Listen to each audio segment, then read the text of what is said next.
The year is 1946. The ruins of the Third Reich are still smoldering.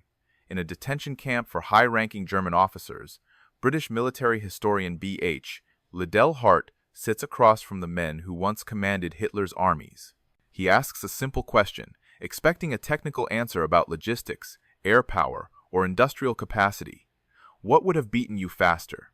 He doesn't get a technical answer. He gets an indictment. Field Marshal Gerd von Rundstedt, the senior German commander in the West, looks at him and describes a strategic gift the Allies had given Germany in September 1944. It was a gift that cost tens of thousands of American lives and extended the war by 6 months. Liddell Hart realized he wasn't hearing a critique of a map. He was hearing that the silence of the guns could have started 6 months earlier. Every grave dug between September and May suddenly felt like a choice. The Germans knew they were defeated that autumn. Their army was broken. The road to Berlin was open. They were waiting for the finishing blow. But because of a political compromise in Allied high command, that blow never came. To understand the magnitude of this missed opportunity, one must look at the state of the German army in late August 1944. It wasn't retreating, it was disintegrating. The Falaise pocket had been a catastrophe. Tens of thousands of soldiers were captured, and tens of thousands more were killed. Equipment losses were absolute. Tanks, artillery, and transport vehicles littered the roads for miles. Field Marshal Walter Model arrived to take command of the Western Front. He was Hitler's troubleshooter, the man sent to fix every disaster. But what Model found made his stomach turn. He had fragments of units, soldiers without weapons, and officers without men. The defensive line existed on paper only. Model's entire force had roughly 100 operational tanks. The rest were broken down or out of fuel. Facing him, the Allies had 12 armored divisions ready to attack. The Ruhr, Germany's industrial heartland, the forge that built their weapons, lay virtually undefended. Model had nothing to stop a concentrated thrust. For 3 weeks in September 1944, Germany was defenseless. Allied intelligence knew it. Patton's Third Army knew it. The door was open, and the Germans were bracing for the end. Allied intelligence knew it. Patton's Third Army knew it. The soldiers racing across France could feel it. German resistance was collapsing faster than they could advance. The GIs in the Third Army weren't just moving. They were flying. For the first time since D-Day, they could smell the end. Some believed they'd be home by Thanksgiving. They didn't know the brakes were already being pulled from a desk hundreds of miles away. Patton reached the Moselle River, the last major water barrier before the Siegfried Line. His tanks were just 100 miles from the German border. The path to the Rhine was open. The path beyond was open. His intelligence officer, Colonel Oskar Kosch, delivered assessment after assessment. The verdict was clear. The Germans were finished. Their army was broken. One concentrated push would end it. While Patton looked forward, on the other side of the line, Field Marshal Walter Model was desperately scraping together whatever he could find. He mobilized old men from reserve units, teenagers from the Hitler Youth, and rear echelon clerks who had never fired a rifle in combat. He was building a defensive line out of desperation and prayer. Every day, the Allies delayed, Model got stronger. Every week gave him more time to rebuild. The window of opportunity was closing. On September 1st, 1944, Dwight Eisenhower assumed direct command of Allied ground forces. He faced a decision that would determine how the war ended. He could concentrate everything on one axis and punch through to the Ruhr, or he could advance on multiple fronts simultaneously and squeeze Germany from all directions. The concentrated thrust was the aggressive option. It meant picking your best commander, giving him everything, and letting him run. It was high risk, high reward. If it worked, the war ends in weeks. If it failed, you've bet everything on one card. Patton wanted it. American doctrine supported it. And as the enemy later confirmed, German defenses couldn't stop it. But Eisenhower wasn't just a general. He was managing an alliance. Montgomery wanted priority in the north. Churchill was pressuring Roosevelt to give British forces a larger role. Montgomery threatened to go over Eisenhower's head to Churchill if he didn't receive priority. The resulting political crisis could have fractured the alliance. On the other hand, Patton was politically toxic. The slapping incidents in Sicily had made him impossible to promote publicly. Giving him supreme operational authority would have caused an uproar in Washington. There was also a critical logistical problem. The Allies had captured Antwerp on September 4th, one of Europe's largest ports, but German forces still controlled the Scheldt estuary leading to it. Until the estuary was cleared, the port was useless. Clearing the Scheldt was Montgomery's responsibility, but he was focused on Market Garden instead. The broad front meant advancing slowly without a frontline supply port. Eisenhower chose the broad front not because he didn't understand the map, but because he understood the politics. It was the tax paid to keep the coalition together. Consequently, Patton's Third Army ground to a halt in the first week of September. They didn't stop because of German resistance. They stopped because of empty fuel tanks. The Allied supply system was breaking down. Trucks from the Red Ball Express couldn't move fuel fast enough from the Normandy beaches to the front lines. Every army was running short, and when Eisenhower had to choose who got priority, he chose Montgomery. Montgomery had convinced Eisenhower to support Operation Market Garden, an audacious airborne assault to capture bridges across the Rhine in Holland. Montgomery promised it would end the war by Christmas. Eisenhower gave him priority for fuel, ammunition, and transport aircraft. American airborne divisions were placed under British command, and the entire Allied Air Force was dedicated to supporting the operation. Patton was furious. His army sat motionless, while the path to Germany remained open. He told his staff that they were handing the Germans exactly what they needed: time. Operation Market Garden launched on September 17th, 1944. It was the largest airborne operation in history, a spectacle of power designed to end the war by Christmas. The sky over Holland was filled with thousands of parachutes, a vertical invasion that promised to bypass the Siegfried Line and strike directly into the heart of Germany. Montgomery had sold this plan as a masterstroke, a dagger thrust that would secure the bridges across the Rhine and roll out the red carpet for British armor. Eisenhower, desperate for a decisive victory to justify the stalling of Patton, had given it everything. But what was sold as a shortcut turned out to be a dead end. The operation failed catastrophically. The British 1st Airborne Division, dropped furthest behind enemy lines at Arnhem, found themselves not facing broken units of old men, but two SS Panzer divisions refitting in the area intelligence that Montgomery's staff had largely ignored. They were surrounded, outgunned, and systematically cut to pieces. The bridge too far became a slaughterhouse. Of the 10,000 men who landed at Arnhem to hold the bridge, barely 2,000 escaped back across the river. The rest were killed or captured. Total Allied casualties for the operation exceeded 17,000 men. The war would not end by Christmas. The gamble had been lost. As the remnants of the 1st Airborne shivered in the rain, waiting for rescue that wouldn't come, the true tragedy of Market Garden began to crystallize. It wasn't just the men lost in the woods of Arnhem, or the tanks burning on the road to Nijmegen. The strategic tragedy was the fuel that wasn't in Patton's tanks. Every gallon of gasoline burned by a transport plane dropping doomed paratroopers was a gallon that could have driven a Sherman tank into the undefended Ruhr. The momentum of the entire Allied advance, which had been gambled on this single, complex roll of the dice, had evaporated. Patton had predicted exactly this outcome. He had warned his superiors that stopping his advance to support a pencil-like thrust in the north would allow the Germans to recover their balance. He had begged for the supplies that were now scattered across the Dutch countryside. Nobody had listened. The broad front strategy, designed to be safe and politically agreeable, had resulted in a disaster that cost more lives than a direct offensive ever would have. Meanwhile, on the German side, Walter Model couldn't believe his luck. In the first week of September, he had nothing a broken army, no reserves, no defensive line. He had reported to Hitler that the situation was hopeless without immediate reinforcement. He was ready to retreat, perhaps even surrender the Ruhr. Then, the miracle happened. The Allied advance slowed. It stopped, and then it diverted its strength into a narrow corridor in Holland that Model could isolate and destroy. The concentrated thrust he feared never came. The pressure on his critical front lifted. The Allies had given Field Marshal Walter Model 6 weeks. In the timeline of the war, 6 weeks might seem insignificant, but in the autumn of 1944, it was an eternity. It was enough time to turn a rout into a fortress.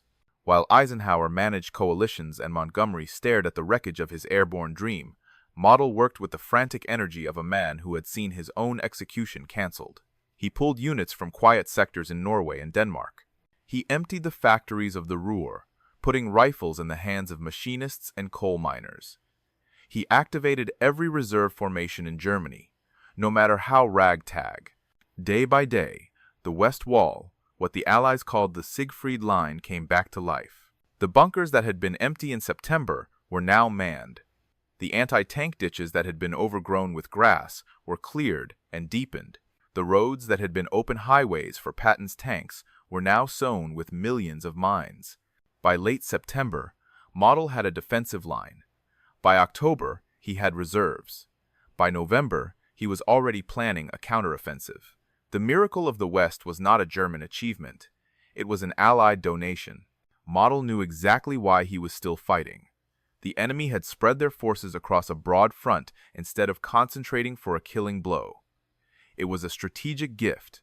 The war, which could have ended in the open fields of September, now ground on into the freezing mud of winter. The German surrender did not happen in 1944. It happened in May 1945, and when the war finally ended, the interrogations began. Allied historians and intelligence officers sat down with the captured German commanders, eager to understand what had happened. The individual testimonies halt collected were damning, but the collective consensus was devastating. When he cross-referenced his interviews, a single sentence emerged, one that Allied politicians wished he had never written. All the German generals to whom I talked were of the opinion that the Allied Supreme Command had missed a great opportunity of ending the war in the autumn of 1944. They didn't blame superior German tactics. They blamed the silence of the Allied guns. Field Marshal von Rundstedt was particularly direct. He sat in his cell and told halt exactly what the Allies should have done to destroy him. The best course, he said, would have been to concentrate a really strong striking force with which to break through past Aachen to the Ruhr area. He pointed to the map, to the very route Patton had been begging to take. Strategically and politically, Berlin was the target. Germany's strength is in the north. He who holds northern Germany holds Germany. Rundstedt wasn't alone in his assessment. General Gunther Blumentritt, his chief of staff, called the Allied halt a gift that defied military logic. Hasso von Montefel, the brilliant panzer commander who would later lead the assault in the Battle of the Bulge, called the broad front strategy fundamentally wrong. But it was Kurt Meyer, the fanatical commander of the 12th SS Panzer Division, who was the most blunt. Known as Panzer Meyer, a man who fought with ruthless aggression, he told interrogators that by September 1944, the backbone of German resistance was already broken. They weren't fighting. They were just waiting for the Allies to notice they were dead. General after general, from the aristocratic high command to the frontline combat leaders, delivered the same verdict. The Third Reich was given a second lease on life because the killing blow never came. They described a sensation of utter disbelief as they watched the Allied armies. Armies that had air supremacy, infinite supplies, and fresh manpower choose to slow down and disperse their strength rather than finishing the job. It was like watching a boxer knock his opponent unconscious and then stand back to let him recover. With the consensus established that a concentrated thrust would have ended the war, halt asked the obvious follow-up question. If the Allies had focused their power on a single spearhead, who should have led it? The answer from the German side was revealing. They weren't advocating for Field Marshal Montgomery, despite his vocal arguments for a northern thrust. To the German mind, Montgomery was predictable. He was methodical. He moved only when he had overwhelming superiority, and he stopped to tidy up his lines after every advance. You could set your watch by Montgomery. And in war, if your enemy knows what you will do next, you are not a threat. You are a managed problem. Bradley was seen as competent but cautious. But when the name Patton was mentioned, the atmosphere in the interrogation room changed. When asked about George Patton, Field Marshal Gerd von Rundstedt did not mince words. In an interview with a Stars and Stripes reporter shortly after his capture, he reportedly called Patton your best. This wasn't flattery. It was a professional assessment of threat levels. To the German High Command, fighting Montgomery was like fighting a heavy, slow-moving machine. It was dangerous, but it gave you time to react. Fighting Patton was like fighting a wildfire. The German generals explained that Patton embodied the very essence of what they feared most: the American way of war at its absolute peak speed, aggression, and armored thrusts that disregarded flanks to strike at the enemy's rear. This was the formula that terrified commanders like Model and Manteuffel. They admitted that Patton's relentless pressure denied them the one thing they needed to function: command and control. When Patton was moving, German headquarters couldn't issue orders fast enough because the situation on the map changed every hour. The irony was bitter. The German generals were effectively saying that the Allied commander they feared most was the one their own leadership had leashed. They saw Patton as a kindred spirit, a practitioner of Bewegungskrieg, war of movement, while Eisenhower and Montgomery were fighting a war of attrition.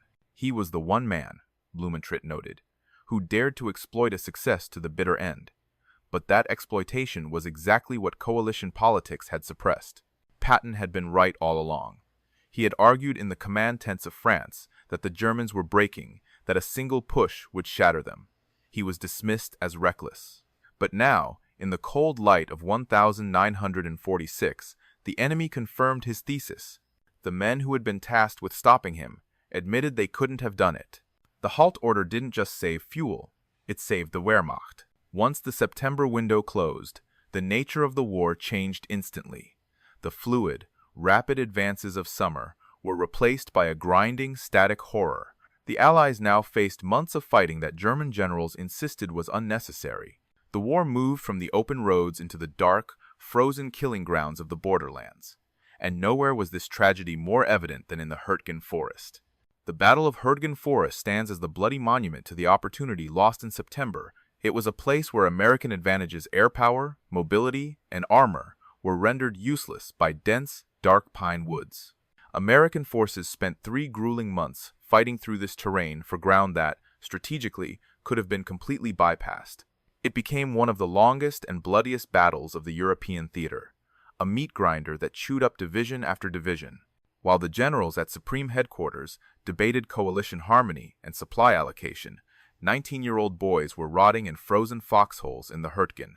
They were fighting for every yard of a forest that didn't need to be taken, against an enemy that, according to their own commanders, should have already surrendered. The casualty count was staggering. 33,000 Americans killed or wounded to take a patch of woods that offered no strategic value other than protecting the flank of a slow-moving broad front.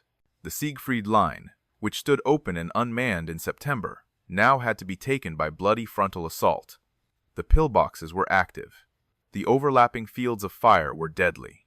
American soldiers died taking ground in December that should have been miles behind their rear lines in October. Every casualty had a name.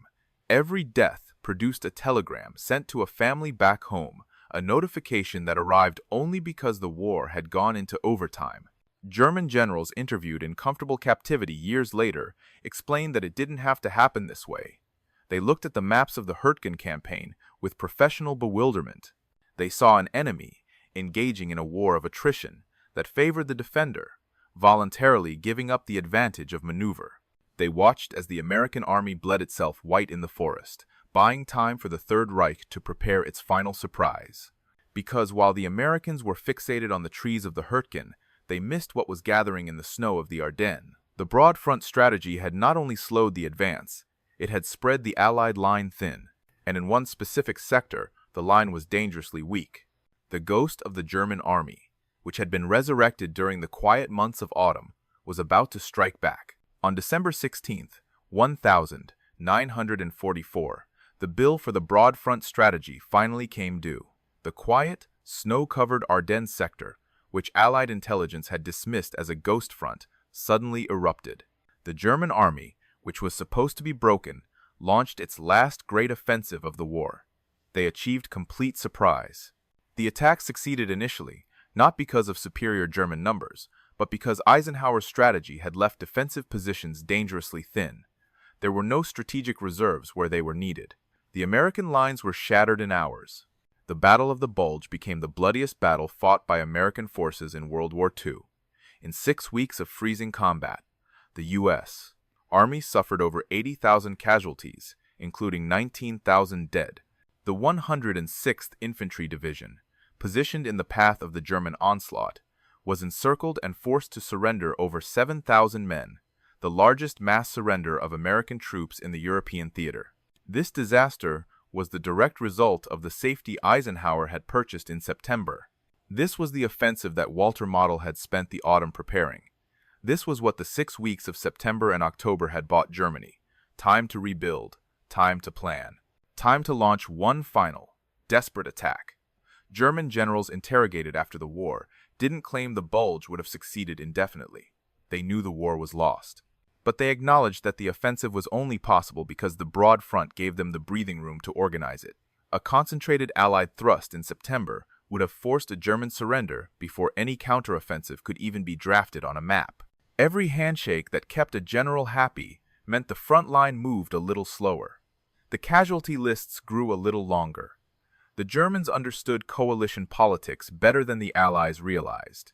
One captured officer told interrogators that the Allies were fighting two wars, one against Germany and one against each other. Germany only had to survive the Second War long enough to rebuild for the first. Every time Montgomery and Patton competed for resources, Germany won time. Every time Eisenhower compromised to keep the coalition happy, German defensive lines grew stronger. Rundstedt recognized this. He had studied the Allied command structure and knew that Eisenhower's job was as much political as it was military. He knew that the concentration of force, the very thing that would have killed the Third Reich in 1944, was politically impossible, even when it was militarily obvious. The broad front wasn't a military strategy. It was a political necessity. And the German generals understood that distinction perfectly. History remembers Dwight Eisenhower as the man who liberated Europe. He is the architect of D-Day, the diplomat who held a fractious alliance together, and the victor who accepted Germany's surrender. But the German generals who fought him remembered him differently. To them, he was not just the man who won the war. He was the man who let them survive the autumn. There is a profound distinction between a commander who wins a war and a commander who ends one as fast as possible. You can find that distinction carved into the white crosses of American military cemeteries in Luxembourg and Belgium. It is found in the dates on the headstones. Thousands of men died between October 1944 and May 1945 men who, according to the enemy's own assessment, should have gone home to their families that Christmas. Historians still debate whether a concentrated thrust could have truly ended the war in 1944. They point to stretched supply lines and damaged ports. They argue that a single spearhead might have been cut off and destroyed. But these are arguments made by Allied planners justifying their own caution. The men who actually faced those decisions, the German field marshals, had a different view. They knew what they had left in the tank. They knew that in September, the door was open. The Siegfried Line was unmanned, and the road to the Ruhr was theirs for the taking. Walter Model, Gerd von Rundstedt, Hasso von Manteuffel, they all said the same thing in the end. The war could have ended in 1944. It didn't because political considerations overrode military logic. They saw what politicians refused to admit, that in war, speed matters more than harmony. Concentrated aggression beats dispersed caution. The commander who wins fastest isn't always the one who gets the resources. Often, it is the one who is politically convenient. Eisenhower did his job. He kept the alliance together. He destroyed the Nazi regime, but the German generals left behind a haunting postscript to his victory. They told us exactly what would have beaten them faster. They told us who should have led the charge. They delivered their professional judgment without hesitation. The question that history is left to answer is simple. Was anyone listening?